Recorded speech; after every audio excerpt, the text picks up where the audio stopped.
आ जाएं।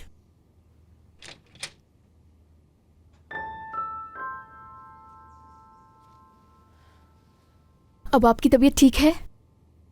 हाँ बिल्कुल। क्या हम तूबा से मिलने जाएंगे? अगर आपकी तबीयत खराब है तो मैं अकेली चली जाती हूँ फिर। नहीं, मैं भी तुम्हारे साथ चलूंगी, मुझे बात करनी है तूबा से। जो कुछ भी आज हुआ उसकी वजह से मुझे माजी याद आ गया।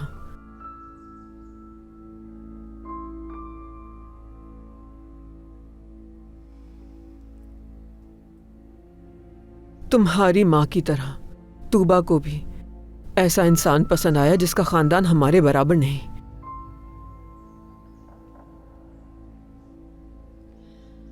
अम्मी किसी ऐसे शख्स के साथ चली गई थी जिससे वो प्यार करती थी। हाँ ठीक है, हमारे घर के अंदर मसाइल ज्यादा थे लेकिन माहौल पुरसुकून था।